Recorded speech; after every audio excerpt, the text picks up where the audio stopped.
We will do our fourth crypto talk on creating a viable ecosystem.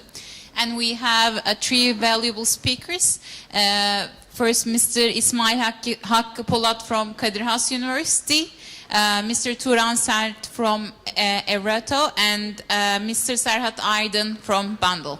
Thank you very much.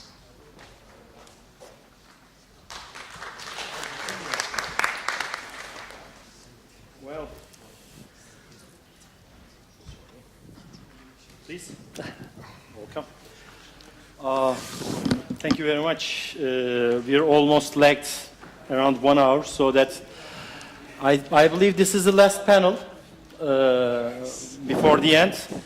And we are the only obstacle between you and Bitcoin airdrop distribution, so that we'll try to keep it as fast as possible, also a bit effective. Well, before coming here, I looked up the dictionary and tried to find a good explanation for ecosystem. In the dictionary, it's written as a biological community of interacting organisms and their physical environment. It's the basic term for, it's the basic explanation for ecosystem. Of course, like our ecosystem, our sector's ecosystem, it has natural selection. It has segmentation with regard to size, dimension, speed, and predatory.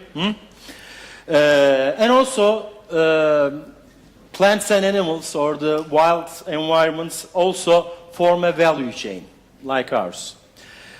So in this context, in order to take their perspectives and views, we have two distinguished guests. Mr. Turan Sert sits next to me. He is the founder of Evrato company. And Mr. Serhat Aydın from Bundle Network, he is the co-founder of the company. So, first of all, I would like to ask Mr. Turan Sert about his perspective of existing cryptocurrency or blockchain ecosystem. Sure. Yeah. Well, first of all, I would like to thank the organizers for organizing this beautiful event. That it's been, now it's the end of second day, and it's been really fulfilling. I would like to thank you, and I would like to thank the audience, whom I believe mostly they're here for you, Ismail Hoca, and also probably with the Bitcoin giveaway by Extreme Coin is partially something that we need to thank for. When we talk about ecosystem, I think it would be good to make like two distinctions between the sort of like the public blockchains and the private blockchains, or the blockchains that are mostly used by corporates. So when you look at the, just maybe it would be good for the audience as well, just to wrap up our thoughts, kind of like giving out the players, who are the players in the public space. I mean, and when you look at from like the new startups perspective, those companies who actually are in the business, who are formed in this environment, you see from the traditional perspective, when you look past, I was in the past an investment banker, and like we were doing IPOs, and at that time, usually the way it works is like a couple of entrepreneurs, forming their company, getting a venture capital funding, and then go to the public markets and get funding. So this was like a traditional way of how you develop a business. Now the dynamics of that business has changed a lot, obviously, as most of you know. There's this development team that is building not a company, but building an ecosystem, where the ecosystem has different elements, like significant now a new player we have is the developer community, where especially for public blockchains, which apart from the core team, auditing, developing, adding new features, so there's this part of the community that's growing. And on top of that, you have investors, but now investor definition is also changing with the ICO markets. Even though right now the current environment is not the best for talking about IPOs, but there's this ICO market where you can go directly to the investors, but also due to the current nature of the market, we have the pre-IPO, pre-ICO stage of investments where venture capital is where you can go, which is, we'll talk later on about that, but this is something that's actually changing a bit from the original premise of the whole new dynamic where the values change with various actors. Now it's more with the pre-IPO, with the venture capitalists, that values kind of captured more by those early financiers. And on top of that, you have a new part which is the miners, where for the public blockchains have validated transactions and reaching a consensus on how to record those transactions. That's a new environment, and I think these are. And when you look at the ecosystem, actually, the other external factors. I mean, there's this obviously users, where users all are both investors and customers of the company. So there's like a change in between those definitions now, and we also have the external factors of government and universities, who are actors who, like government, who can be through regulations and incentives would be enablers, or through regulations as well would be prohibitors. That's one aspect of this business which is still up in the air, not only in Turkey but also in the international market. So that's kind of like the environment for the public blockchains. And for corporate blockchains, I think we will talk later on what's the landscape and what's going on going future. Okay, thank you very much. Serhat, could you please elaborate the issue for your perspective in connected with bundles perspective as a member of this ecosystem and also the value chain? Yeah. Like since we started with bundle, we wanted to like spot a problem and then solve the problem, because that's how you generally do things and that's how you serve the community. When you look at like what people are doing every day, when we are using our cell phones, we are using internet and many other devices, we don't actually know how it works specifically, but we know it solves a problem for us, so that's why we follow it. So in terms of cryptocurrency and blockchain ecosystem, what happens is that the way because of my background, maybe I'm a political scientist by major, unfortunately, and I study a lot of philosophy, so that's why I have this perspective of looking things a little bit from philosophical point of view. The way I see it, there's a distinction between the conventional world and the unconventional world. So as a result, the blockchain world and its disruptive nature is coming from the guys who want to challenge the established order. So that's why they created this thing, in order to move things from the centralized way to the decentralized way. So that's why Bitcoin was always assessed as an alternative to USD and or any other currency. And then the decentralized methods of everything was going to replace the ones that are really centralized.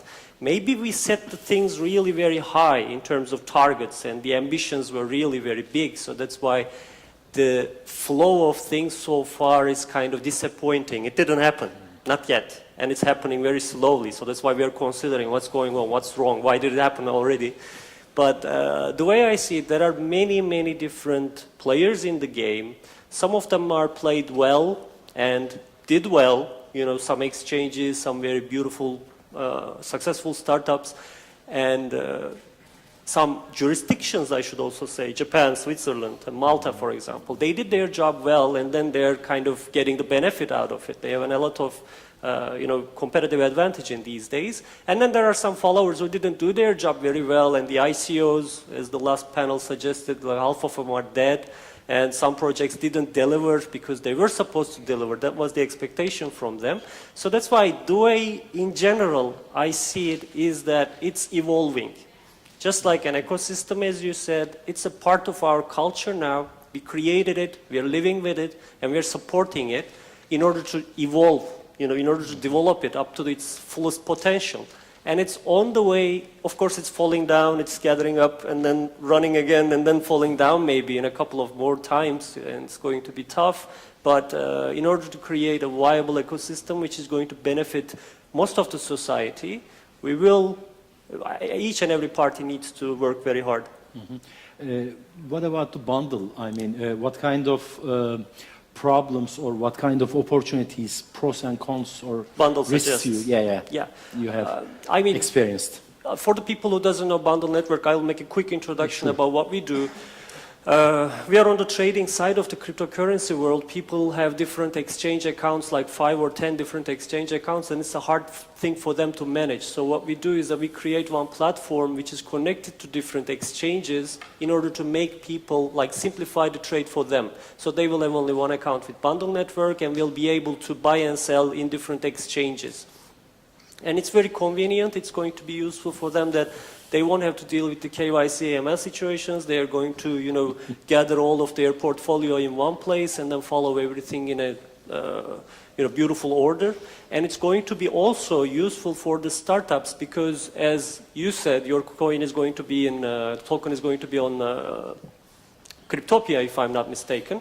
The audience that you will reach is going to be limited by the Cryptopia people, their buyers and sellers. What Bundle offers is that if Bundle has an account with Cryptopia and listing the tokens that Cryptopia is enlisting, you're open to the people who can, who have an account in Bundle Network to buy your coins. So that's the problem we are solving. In a way, you disrupt the exchange or the regulatory environment, huh? We don't want to say we disrupt the exchanges because exchanges are like important partners for us because without exchanges we don't mean anything. We are like more in a, an additional product to the exchanges in order to be more beneficial to the people. And there are also some asset management companies, funds and VCs who doesn't want to have a direct access with the exchanges but would like to use an intermediary party like ourselves, and our platform.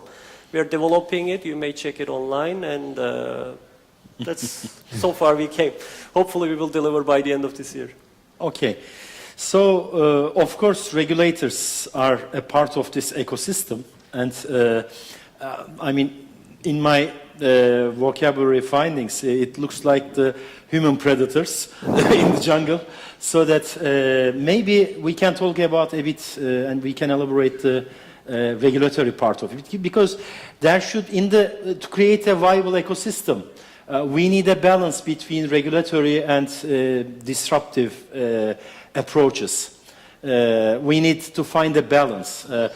I mean, one extreme create an anarchy, whereas the other extreme create a censorship and, an environment that is lack of innovation.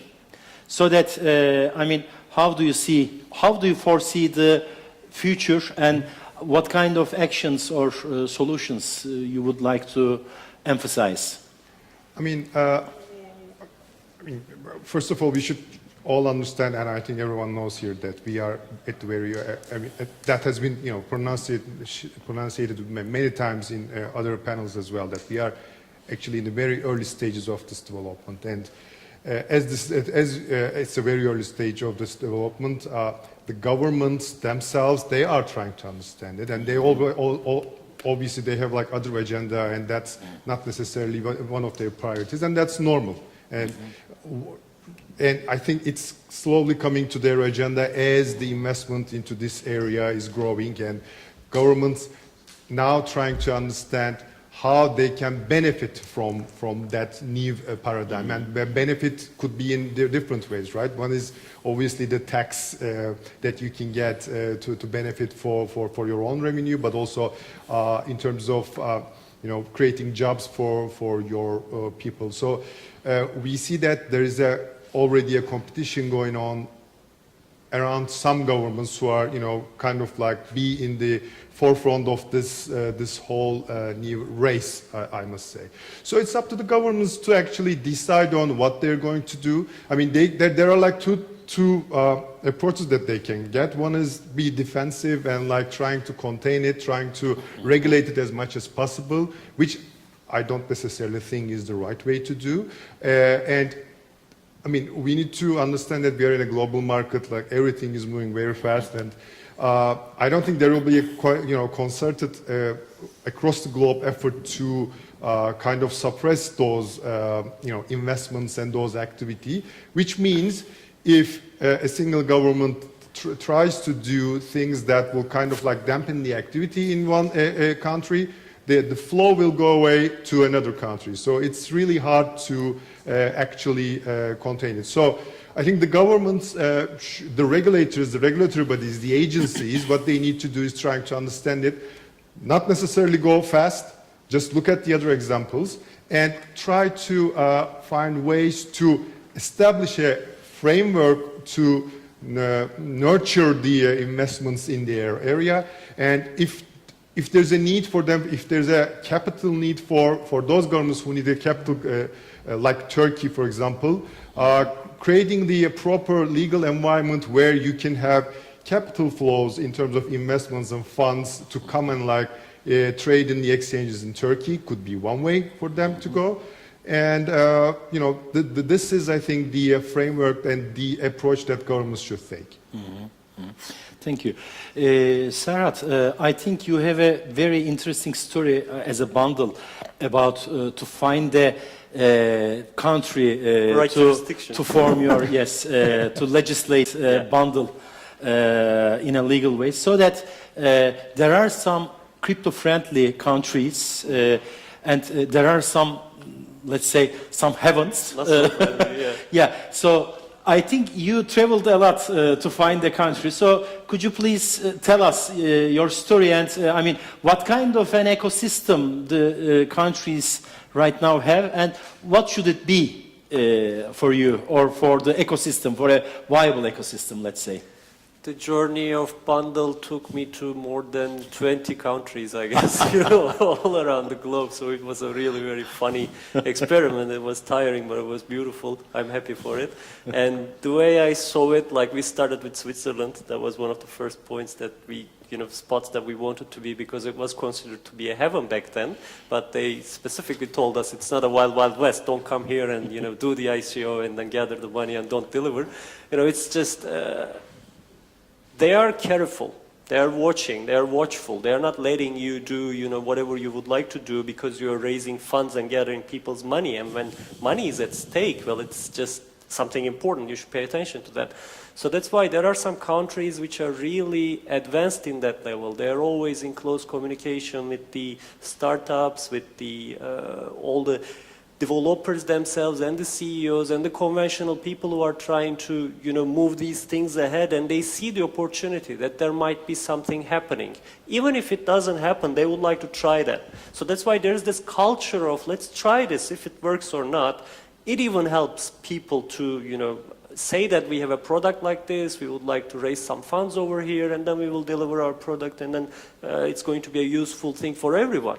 So that's why when they create their kind of always in constant communication and feedback with that. I need to give the Maltese example, for example. They delivered some papers beforehand, before making the regulation, to anybody who would like to give their idea to the cryptocurrency world. There were even some friends back in the United States. I told them there's this thing, and they wanted to know about the link because they had some things to say. They said, okay, give me the thing. I would fill out a couple of pages and then give my opinion to them. So the way I know, they gathered all this information and then they made a pile out of it. They took the best points which could kind of make the regulation, and then they came up with it, listening to people and then coming up with the solution.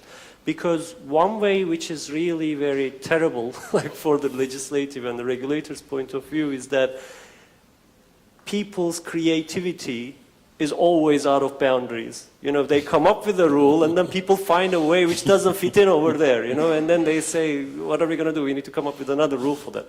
And so that's why this creativity flow, which is already happening, maybe some projects will come along which is going to challenge the Japanese, Maltese and Switzerland jurisdictions as well, but as long as you have some people in the legislative bodies who are listening to you, it's going to yield good results. So that's why we have talking about now Japan and Malta, Switzerland, even Dubai, they are doing very good. So, very good. So we have only 1 minute left. Maybe we can take just one question. Anybody? Who has energy left? Yeah, please.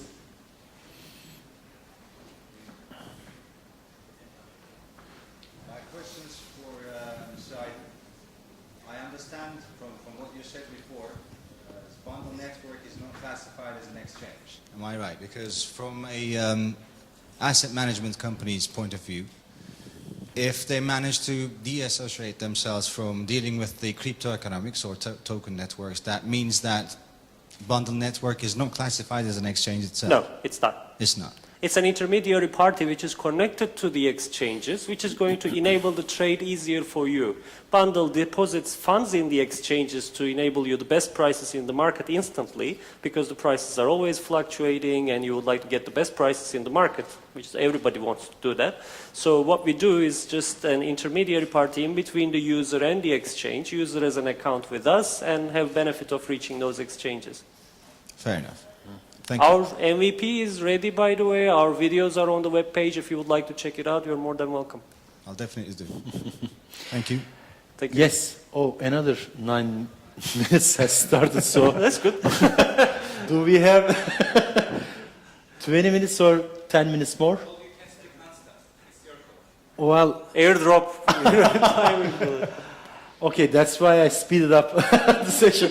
So let's Okay, finish here, not to push people, not to force people or not. So thank you very much for listening us, and hope to see you in another occasion.